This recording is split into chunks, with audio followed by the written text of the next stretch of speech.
Horse racing is deeply rooted in the history of the Commonwealth of Kentucky. It can be seen even in the name of one town in our area, Raceland. We have Chris Saunders, who is a historian, who studied the Underground Railroad and a lot more. And there's a connection. This is the thing that was most interesting. When you got in touch with me about this after the fire that we reported on in Raceland, we talked not only about the fire, but about the history of that location. There's so much about it. First of all, let's touch on the fire, Chris. And how that affects, that was a really important piece of history right there. Yes, it was. In fact, that was one of the last, there are a couple more, but that was one of the last remaining buildings of the Raceland racetrack, horse racetrack, which is where Raceland got its name. Yeah, we have a picture, as a matter of fact, of that that we can show you.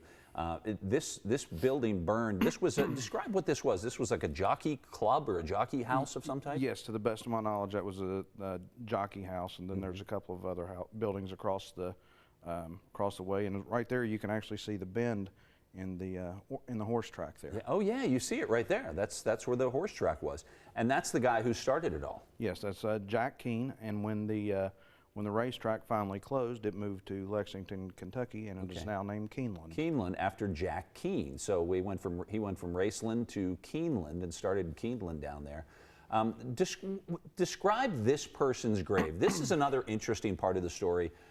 David Nichols, who was a slave. Yes. And he was, that area right there, that was where the slave encampment was, essentially. Yes. There was a Captain James Nichols who received that plot of land after his service in the War of 1812. And Nichols was there.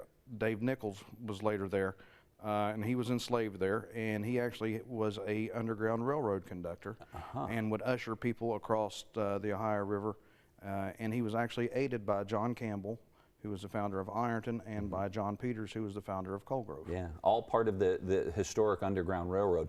And one of the interesting things that you wrote about when I read an old article from 1921 that you sent me, it was from the Ironton Tribune, I believe? Yes. Ironton Standard, Ironton Tribune.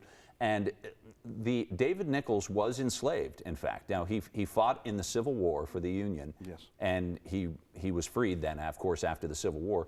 But the man who was his slave owner, he actually went back and had a relationship with him as an employee afterwards. That's really, really an interesting part about that. He called him the kindest man that he'd ever known. Yes, exactly. He, in fact, he gave David Nichols and other people he had enslaved there, gave them permission to fight in the Civil War, or told them that they could stay there and continue to work. Of course, they went and fought. And he told them, one day you will be free. Yes. And he said, I'll give you your freedom rather than sell you to slave traders or anything like that. Yes, and he had told them in the account, it said he told them that at an age as young as 7.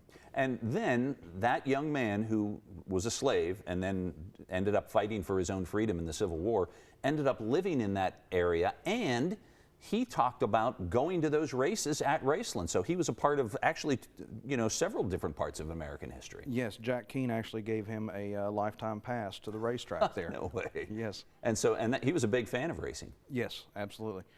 It was very common at the time. And describe what Raceland was like and that track was like. It was phenomenal. It's kind of, on a smaller scale and much older, what people would see when they go to Keeneland now. Yeah, I read one account where I believe there was something around 17,000 people attending a race there, and there was a horse there by the name of Black Gold that was very popular at the time, actually raced there. And what happened? Why did racing go away?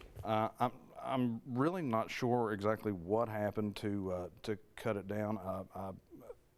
Different accounts that I've read, uncertain, but I believe that there may have been some perhaps gambling issues or things like that going on around the area. Yeah, and then there's possibility that there will be soon racing in Boyd County, Kentucky. Absolutely. They're talking about now with Sandy that's going in right now. Right.